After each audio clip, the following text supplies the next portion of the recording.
Lying down, Moleskine shouted for his soldiers to come. He was sent to Rome to heal, and during that time Messer came to visit. Within a few weeks he recovered. On the battlefield, Hayes was losing in southern Italy. His army was cut off and starved, with at least 200,000 of his troops dead. Now Messerich had advanced into Sicily and was approaching the fortress of Banana Man, where they would face off in the biggest battle on the continent.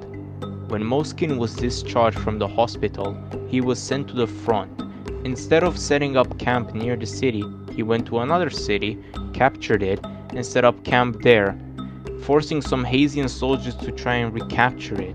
In the morning, his superior cavalry encircled them and captured the city's mayor, JV-32. Using the intelligence he provided, they found a weak point in the city's defenses, crossed at night, captured their supplies, and took the city, though JV-32 managed to escape. The city fell. Hayes' puppet, Reformia, switched sides. The Bananas were retreating into the coastal town, fighting with everything they had as Moleskine's forces advanced from the south. Early in the battle, the Bananas struck back, ambushing the 4th Masurian column and destroying several armored vehicles. For a short time, it looked like Hayes could turn the tide, but by nightfall, Moleskine ordered a full encirclement. Moleskine's troops cut off the last escape route, surrounding the city completely.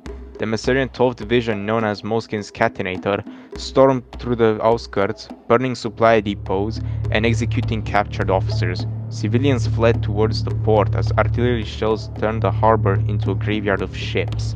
By morning, the resistance collapsed. The Bananas tried to evacuate, but most were captured or killed. The city fell under Messerich's control. The coast lost. And the island was lost. Sir, our puppets have surrendered. Our army is destroyed. The islands are in Messerich's hands. We're surrendering. Where is JV? I'm here. Screw this banana. We're fleeing from this hellhole. They escaped to Tunisia and established a new nation. Where is Caesari? Where the fuck are they? Tell me! Tell me! It seems they fled your nation and established their own, sir. Ooh. From that moment, Moleskine and what remained of his army went to Bananople to sign a peace treaty. They were forced to give their overseas territories to Messerich, hand over those who shot Moleskine, and grant freedom to the dictators. As the dust settled from the Banana War, new tensions rose. Stefania, a small liberal nation bordering the socialist Blogian Empire, had been at odds with its neighbor for centuries. Since 1154, 5 border clashes had ended without victory for either side. But as Stefania grew stronger, it began secretly funding rebels in Junkia, a Blogian puppet, to spark revolt. Blog, furious, annexed Junkia overnight and placed his former ruler, Junk, as general of the Blogian army. Known for her sharp mind and tactics inspired by the Banana War, she was determined to crush Stefania quickly.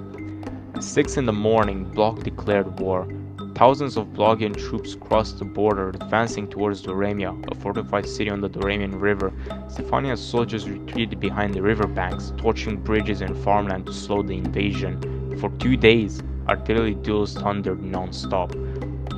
The Blogians launched 3 assaults, the first 2 repelled by Stefania's entrenched defenders, but the third broke through when Junk's armored division crossed downstream under heavy fog.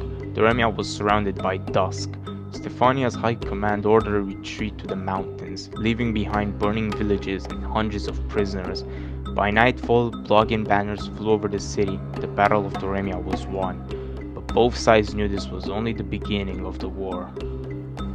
As the Blogians were advancing towards Stefania, it seemed all hope was lost. Stefania's army had been destroyed in Doremia, and now the remains gathered in the capital, a city of narrow streets, stone bridges, and stubborn defenders, now faced the full might of the Blogian Empire.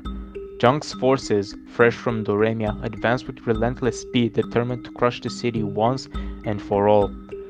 At dawn, Blogian troops poured across the eastern border. Artillery boomed from the hills, while infantry and cavalry surged towards the city. Stefania's soldiers fell back behind barricades and bridgeheads, firing from rooftops and alleyways. For 2 days, cannon fire and musket volleys rattled the street as Blogian troops pushed forward block by block.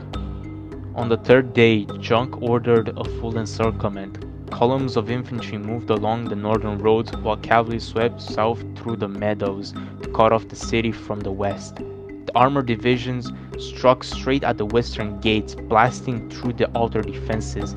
The city was nearly surrounded, escape routes closing, defenders exhausted, and victory within reach. But before dawn, the Stephanians counterattacked.